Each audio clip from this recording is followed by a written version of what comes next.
Eh bien, coucou les gars, c'est votre coach Eddie Kodjan, l'avenir des jeunes filles, le rétroviseur des vieilles dames, le louba mince, celui qui est musclé en esprit et mince sur le corps. Tu peux m'appeler la musculature interne. Bien, aujourd'hui, on est de retour pour un sujet assez croustillant. Mais avant, je vous dis que j'ai un direct le mercredi à venir sur mon compte Instagram. Mon compte Instagram, c'est Eddie Kodjan. Ça s'affiche en bas. Suivez-moi sur Instagram, vous pourrez poser vos questions lors de mon direct. Là, je pourrai répondre à tout le monde. Toutes sortes de préoccupations, il n'y a aucun problème. Aussi, si vous êtes nouveau sur la chaîne, n'hésitez pas à vous abonner, à activer la cloche de notification et à me laisser un pouce bleu. Pour revenir dans le sujet, je le disais, on va parler aujourd'hui de 3 étapes indispensables pour pouvoir avoir son visa à coup sûr. C'est après le générique.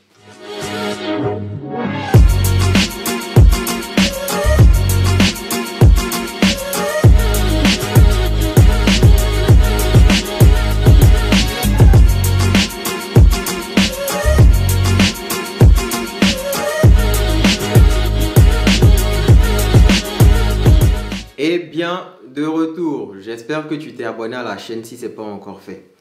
Comme je le disais en introduction, on va parler des 3 étapes indispensables. Et aujourd'hui, vraiment, je vais rentrer dans les détails. Donc, je vous préviens, ça risque d'être un peu long. 3 étapes indispensables pour pouvoir avoir son visa à coup sûr. La première étape indispensable et qui est même la plus importante, c'est l'avis du CAC, le SCAC, qui est le service de coopération des actions culturelles. C'est un service qui se trouve en général dans les ambassades de France, au consulat. Et ce service-là, c'est quoi son rôle? J'en ai déjà parlé. Pour ceux qui n'ont pas eu à regarder mes précédentes vidéos, vous pouvez faire un tour sur ma chaîne, vous allez voir. Lorsque vous partez par exemple faire, un entretien à Campus France, l'agent de Campus France va émettre un rapport, ce qu'on appelle le rapport d'entretien. Et lui, il va dire si l'entretien a été concluant ou pas.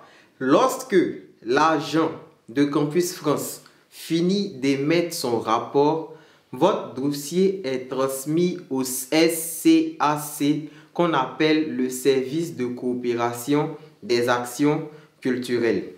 Le service de coopération des actions culturelles, leur avis à eux, c'est très déterminant au niveau du visa. Je peux dire ça compte même 75 à 80% dans l'obtention du visa.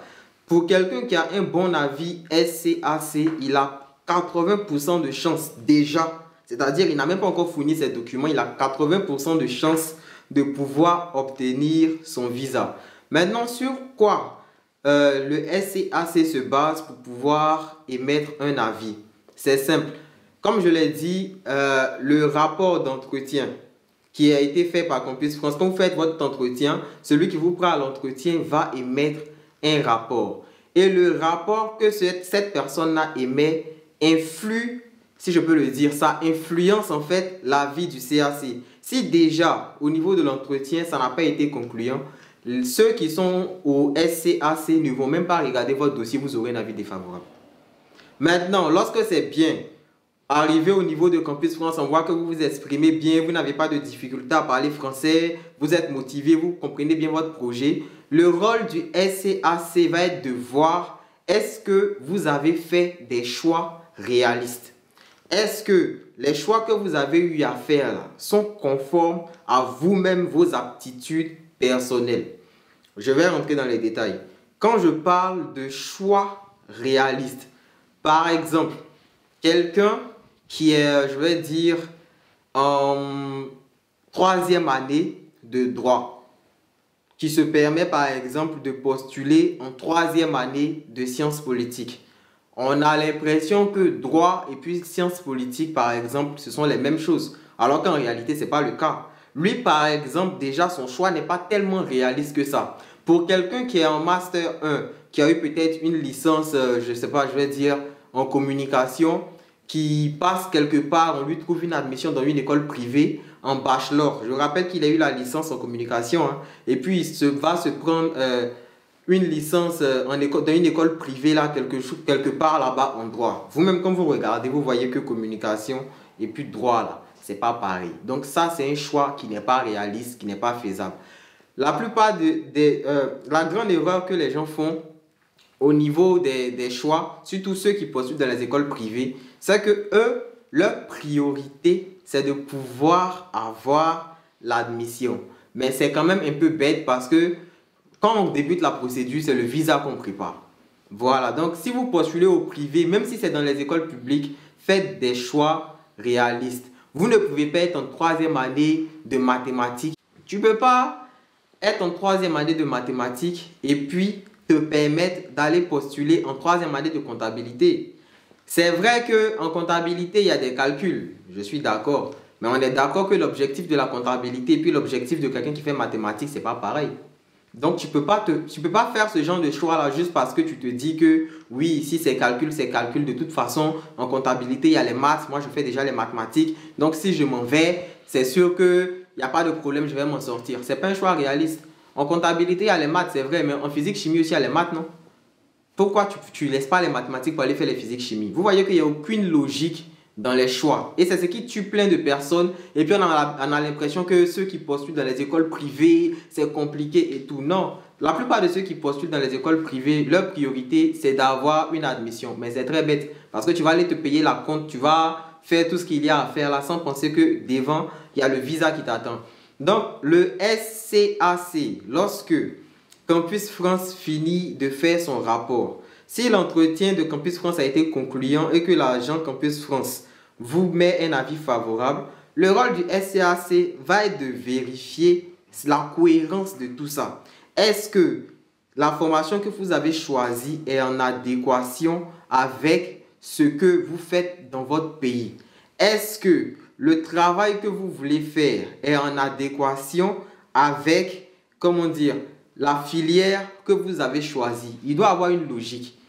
Premièrement, la filière que vous avez choisie doit être en adéquation avec la filière que vous faites au départ dans votre pays. Vous ne pouvez pas aller faire un truc de ressources humaines, je ne sais pas si je peux le dire comme ça, ressources humaines, et puis parce que c'est au privé, vous allez partir faire, vous avez un master 1 en ressources humaines, vous allez postuler un master 1 de, je ne sais pas quoi, de finance dans une école privée. C'est le même master 1, mais on est d'accord que quelqu'un qui fait un master 1 en biologie ne peut pas venir faire un master 1 en médecine.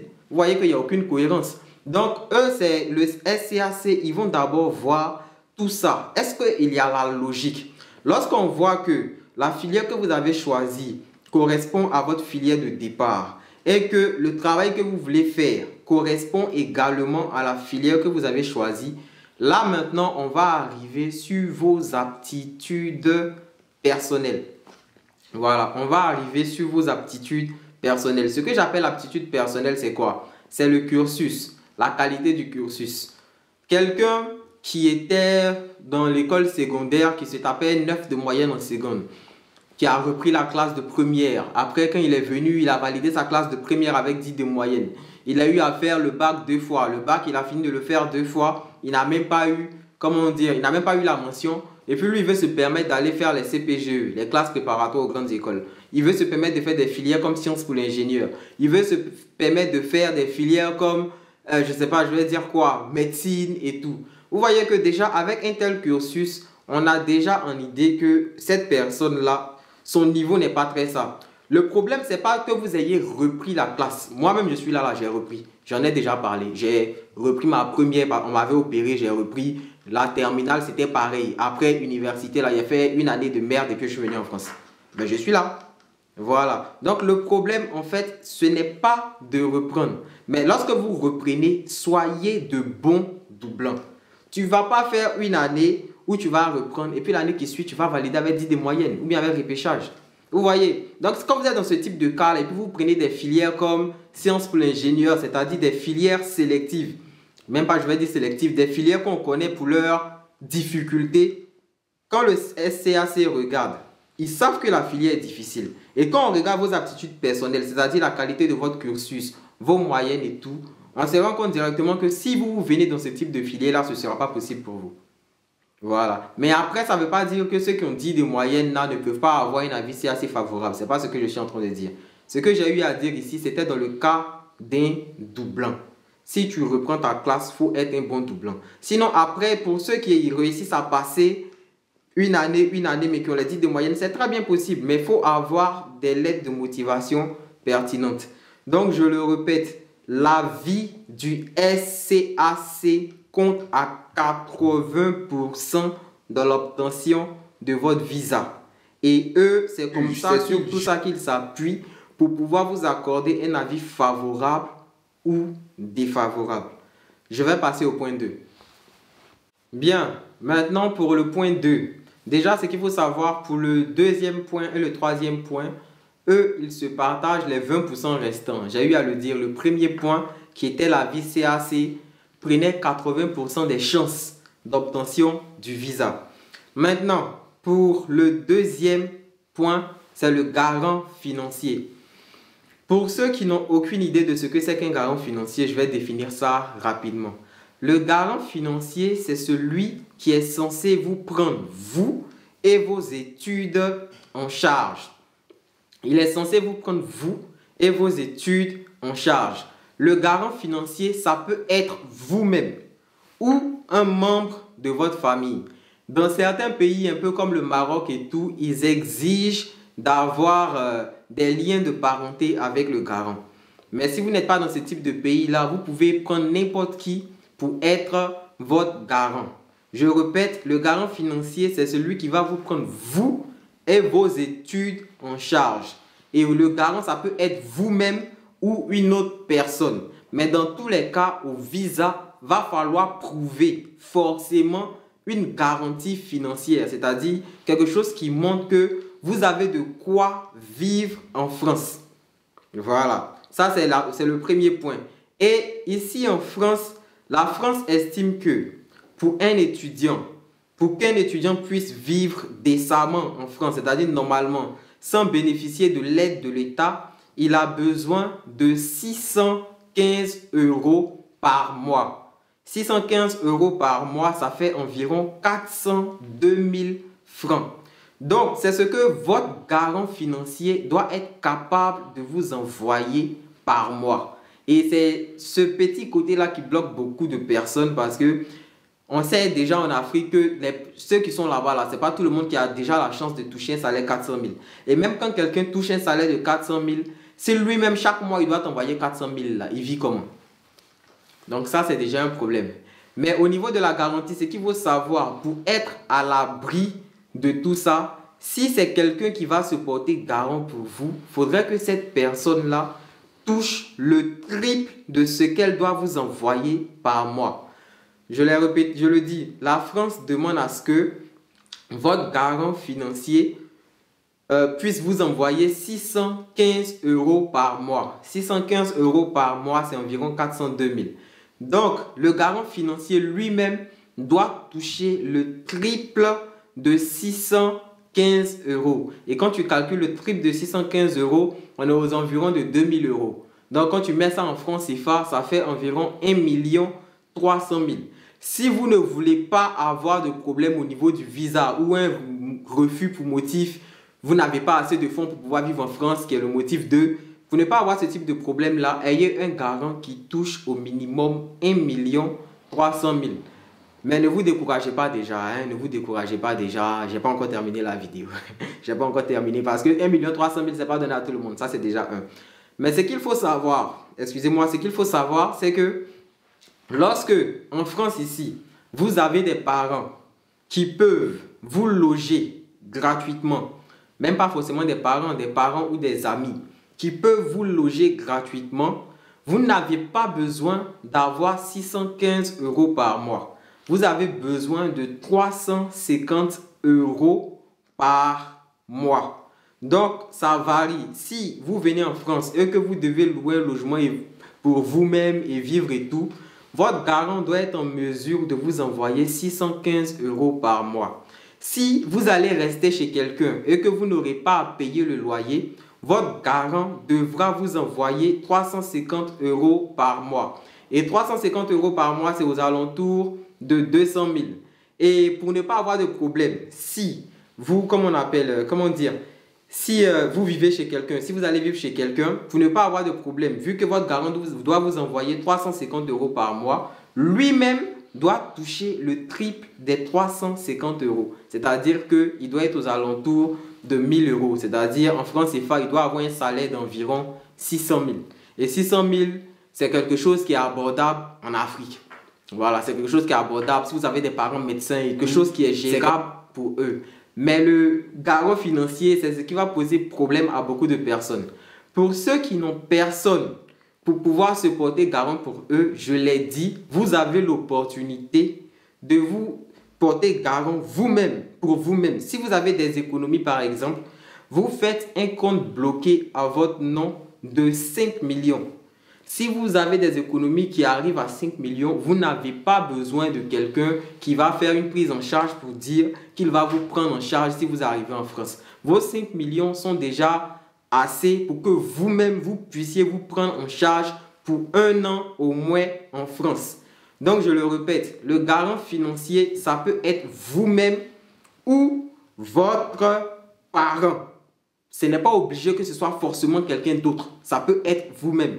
Et au niveau du visa, pour s'assurer que effectivement vous allez recevoir l'argent, la banque demande à ce que vous puissiez faire une attestation de virement irrévocable. L'attestation de virement irrévocable, ça se fait à la banque. Et pour certains, quand tu parles d'attestation de virement irrévocable, ils pensent directement à un compte bloqué, c'est-à-dire il faut forcément avoir 5 millions. Non. Moi, par exemple, quand moi je devais venir en France, mon garant, c'était mon père.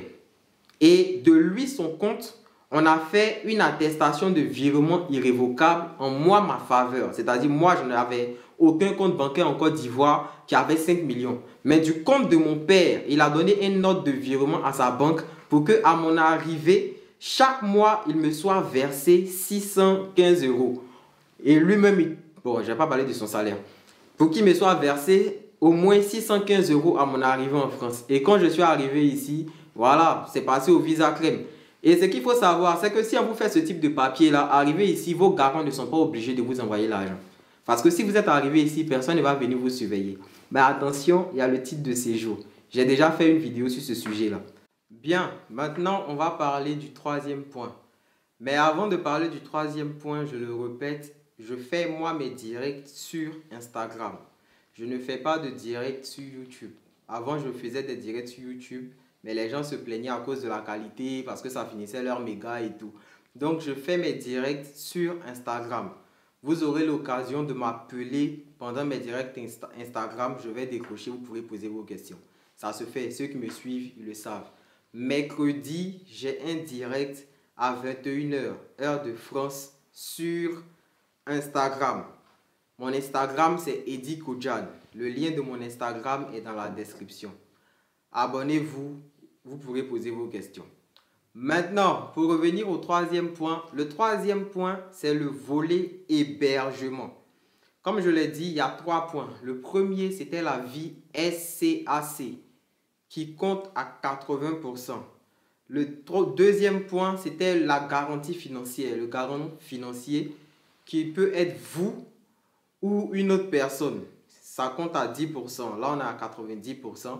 Et le dernier volet, c'est le volet hébergement. Bien, le volet hébergement, le consulat demande à ce que vous puissiez prouver que vous avez un endroit pour pouvoir vivre en France. Et il y a 2 justificatifs en général qui sont utilisés pour prouver que vous avez un endroit où vivre. Le premier justificatif qui est couramment utilisé par les gens qui ont des parents ici, c'est l'attestation d'hébergement. C'est-à-dire, quelqu'un est ici, il te fait une attestation pour dire que oui, lui, il prend l'engagement de pouvoir t'héberger pendant toute la durée de tes études. Ça passe très bien au niveau du visa.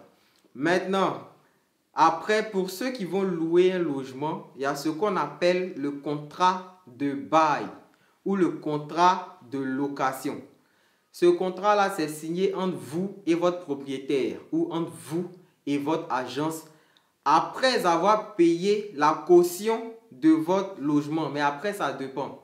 Voilà, après, ça dépend. Certains propriétaires vont dire oui, paye la caution et paye le loyer pour pouvoir signer le contrat de bail.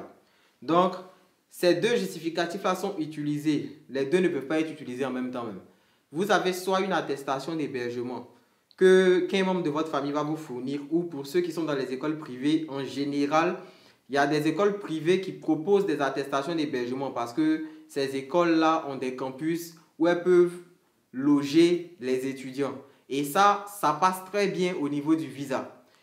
À défaut des attestations d'hébergement données par les écoles, je le répète, les écoles publiques ne vous feront pas d'attestation d'hébergement.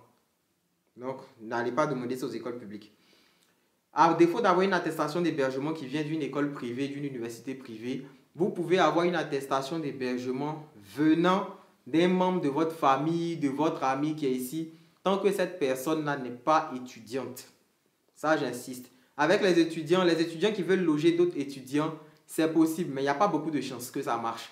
Et déjà, même pour pouvoir héberger quelqu'un au visa, il ne faudrait pas que la personne soit au Crous. Donc, si votre ami veut vous héberger, assurez-vous que la personne ne vit pas au Crous. Et si c'est un étudiant, ça peut passer. Mais je ne sais pas comment dire, c'est pas tellement fiable. Vous voyez ou pas? Donc, ce que moi je vous recommande, soit vous avez une attestation d'hébergement qui vient de votre école privée ou des membres de votre famille, ou soit vous louez un logement. Lorsque vous louez le logement, les propriétaires vont vous faire signer un contrat de bail ou un contrat de location. Maintenant, pour répondre à la question qui peut venir, oui, il dit, j'ai loué un logement, mon propriétaire m'a donné un contrat qui fait 2 pages, est-ce que c'est normal? Contrat, c'est contrat. Quelqu'un peut se lever aujourd'hui, va faire son contrat. Si ce qu'il a dit là, c'est beaucoup, ça va faire 50 pages. C'est un contrat. Quelqu'un d'autre peut se lever, s'il n'a pas beaucoup de choses à dire, il n'a pas beaucoup de clauses, son contrat, ça peut être 2 pages. L'essentiel là, ça n'a qu'à être un contrat de bail ou contrat de location.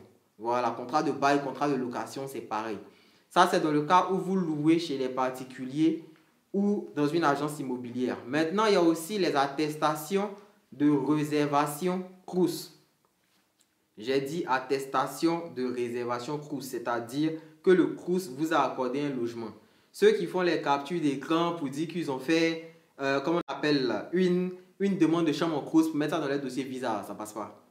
Le Crous doit vous accorder, vous envoyer une attestation pour que vous puissiez aller au visa avec. J'espère que ça a été clair. Donc, c'est soit, comment dire, c'est soit attestation d'hébergement, soit contrat de bail, soit une attestation de réservation du Crous. Pour ceux qui ne savent pas comment pouvoir louer un logement parce qu'ils sont à l'étranger et tout, j'ai déjà fait une vidéo, c'est encore sur ma chaîne, où j'ai dit un peu comment pouvoir louer un logement même quand on est à l'étranger. J'ai donné différents sites. Si vous n'avez aucune idée de comment louer un appartement ici en France, la vidéo est toujours disponible. Faites un tour sur ma chaîne, regardez le titre qui vous intéresse pour éviter de gaspiller votre passe internet. Vous regardez et puis c'est terminé. Donc je vais m'arrêter là aujourd'hui. Je rappelle que j'ai un direct le mercredi à 21 h sur Instagram. Abonnez-vous et on est ensemble.